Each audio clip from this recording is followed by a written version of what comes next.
With me, Senator Chris Coons, Democrat of Delaware, who serves on the Senate Judiciary Committee. Good evening, sir.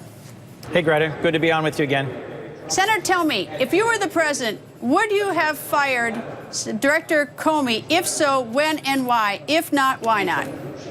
I absolutely would not have fired Director Comey 3 years into his 10-year term without a clear conversation with the public about why I was doing so and a clear grounding that explained why I was doing so.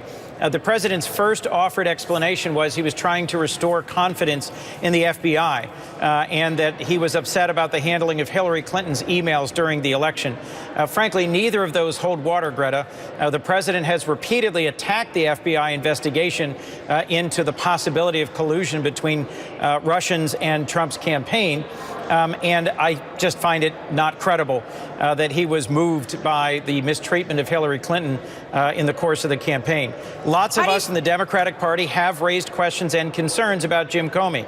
It is possible to have criticized Jim Comey, but still believe he should not have been abruptly fired in the middle of the investigation into possible collusion between Russia and Trump's campaign.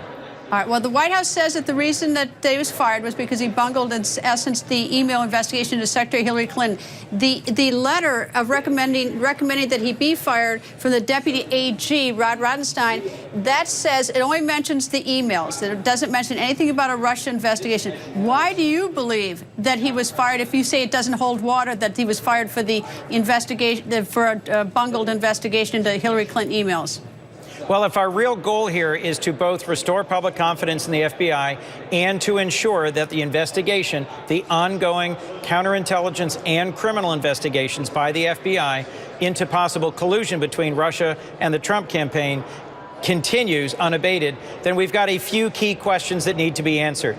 First, why was Attorney General Sessions directly involved in the firing of the FBI director when he recused himself from all matters involving the investigation into Russian collusion? Second, did Rod Rosenstein actually meet with Director Jim Comey last week and hear a request for more resources, more money, more people for the investigation into Russian collusion? And did that actually have some influence on the outcome? Last, I think we need to see whether we're going to get a special counsel appointed who's truly independent and who can ensure that the FBI investigation moves forward in an appropriate way. On a bipartisan basis, Greta, it is in the interest of all Americans to make sure we get to the bottom of this and either once and for all clear the Trump campaign or reveal the truth about what may have happened in the 2016 campaign. If you're in favor of special counsel, what do you suggest we do about the existing committees on Capitol Hill that are now investigating? Still let them continue to investigate? Absolutely. I think the Senate Intelligence Committee is making good progress on a bipartisan basis. I was encouraged that Republican Chairman Burr joined Democratic Vice Chairman Warner both in inviting Comey to testify next week and in making public statements that they have concerns, both of them, about the timing and rationale behind the firing of Director Comey.